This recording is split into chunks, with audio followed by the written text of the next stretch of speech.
Yo, yo, yo, l'équipe type, c'est comment? Ça me fait plaisir qu'on se retrouve.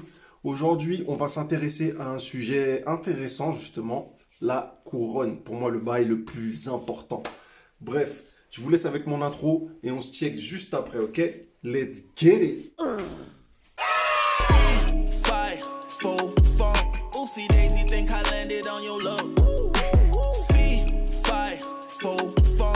Oopsie daisy, think I landed on your love. Bon, les gars, comme on n'est pas des ingrats, je voulais vous dire un big merci, un big up à vous. J'ai repris il y a à peu près un mois les vidéos sur YouTube. On est déjà à 100 abonnés de plus. Merci énormément pour la force que vous me donnez. À la base, la vérité, moi, je suis pas un mec des réseaux, je suis pas un mec d'internet. Je suis juste là pour vous aider du peu que je connais, que ce soit sur Instagram ou sur YouTube. Et vous, vous le rendez plutôt bien. Donc franchement, c'est assez cool. Maintenant, il faut continuer pour booster le truc au maximum. Mais je m'en fais pas, je compte sur vous. En tout cas, big shout out à vous. Big merci. Donc les gars, j'en parle depuis quelques vidéos déjà. La couronne, la crown.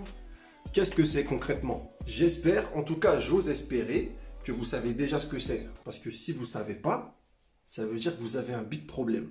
Bon, les 180, on vous aime bien, mais vous pouvez quitter la vidéo. Non, je rigole, je suis passé par là. Et en plus, il y a des 180 qui prennent soin de leur couronne. Et puis, en vrai, ça peut vous donner envie de passer sur un pattern où vous brossez toute la tête. Bref, la couronne, les gars, c'est la naissance de vos cheveux. C'est le petit tourbillon d'où partent tous vos cheveux, en fait.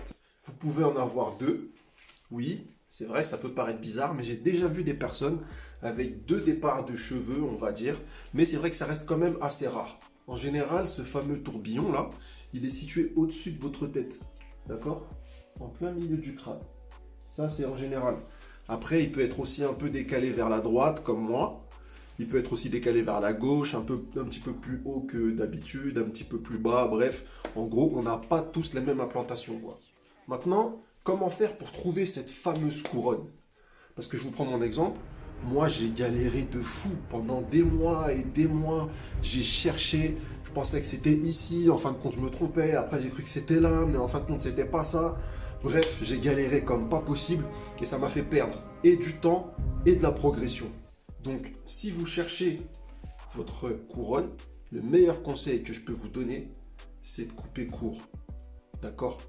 Coupez court vos cheveux, dans le sens de vos waves, bien sûr.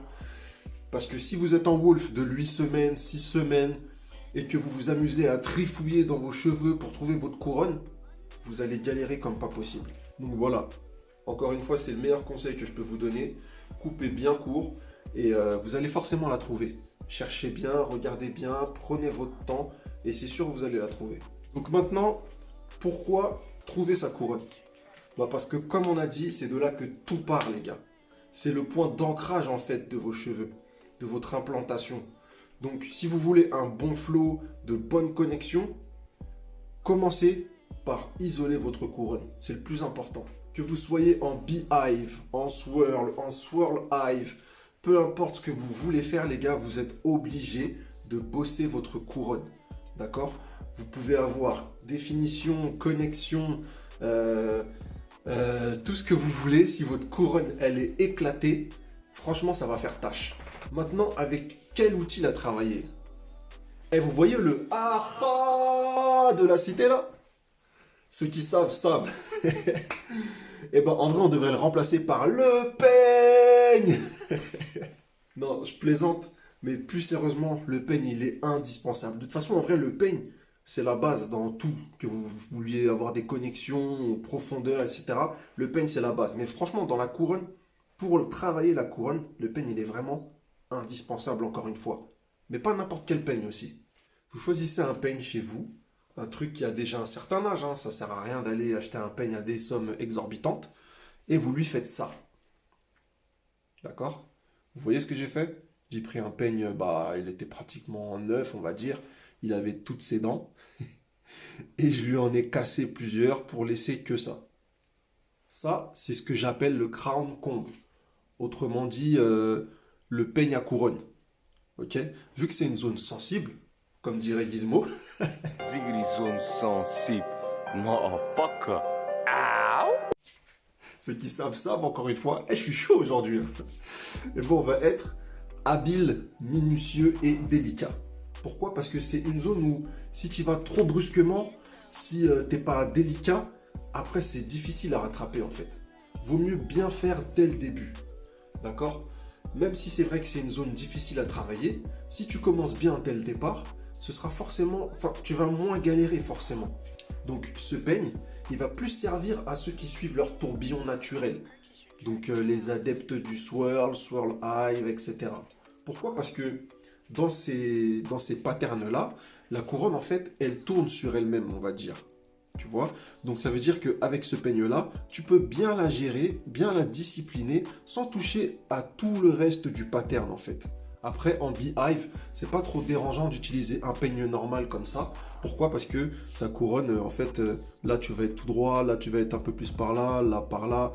Tu vois, tu vas pas forcément déranger tout le reste du pattern, étant donné que la couronne, elle tourne pas sur elle-même. Ensuite, ce qui va vraiment pouvoir servir à tout le monde, d'accord, que ta couronne elle soit en swirl, donc qu'elle tourne, ou que ta couronne elle soit en beehive, c'est la brosse à dents. Pourquoi? Parce qu'elle va pouvoir aller dans des zones où des brosses normales ne pourraient pas forcément aller, étant donné qu'elles seront peut-être un petit peu en mode trop bourrin, surtout si c'est une hard. Après, admettons que vous ne puissiez pas le faire parce que vous n'avez pas de brosse à dents, mais bon, logiquement, on a tous une brosse à dents. Vous pouvez essayer de le faire avec les coins de votre brosse, d'accord?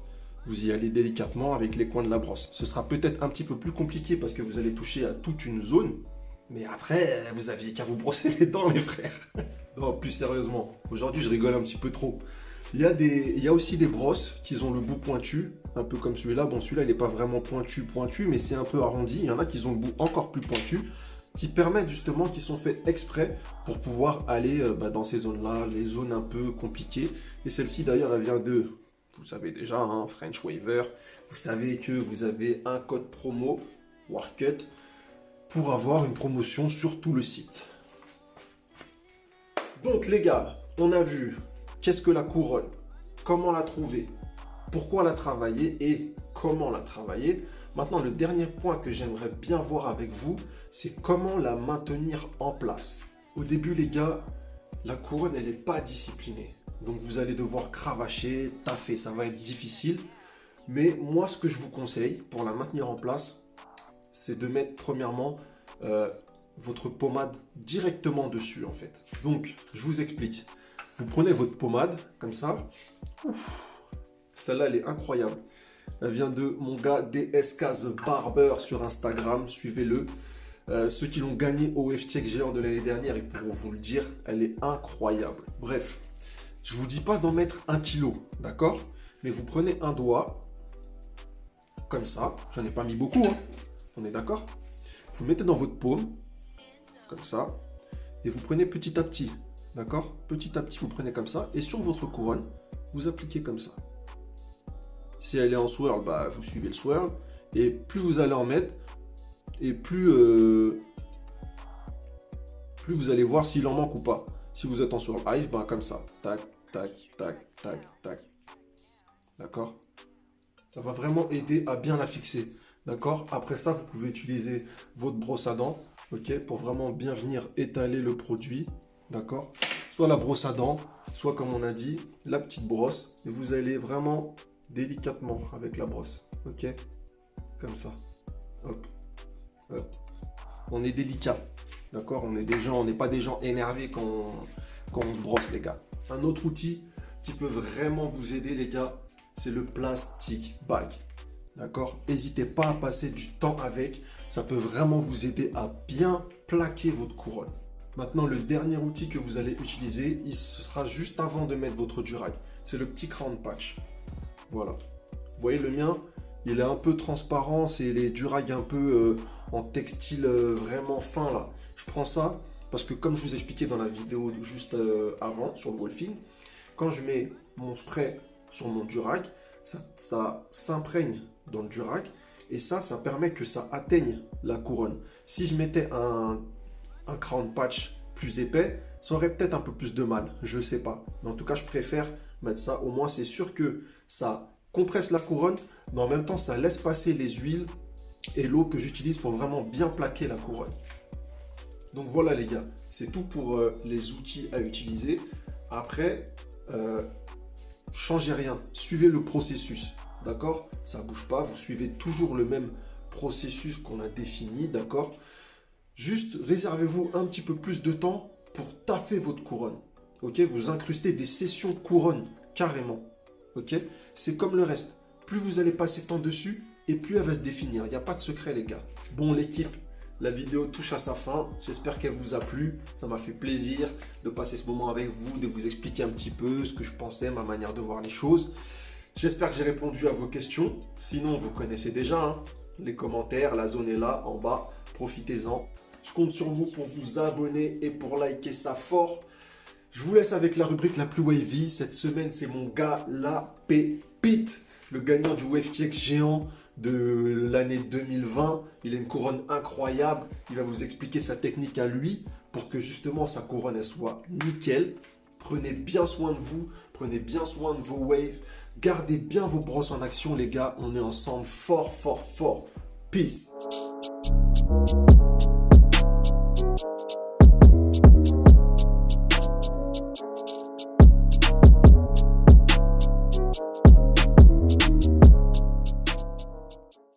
Yo l'équipage, bon j'interviens sur la chaîne de mon gars Warcut, tu connais. Je me présente, La Pépite sur Insta, La Pépite aussi, sur TikTok aussi. Bref, on va pas parler de ça. Aujourd'hui, je vais vous parler de la swirl.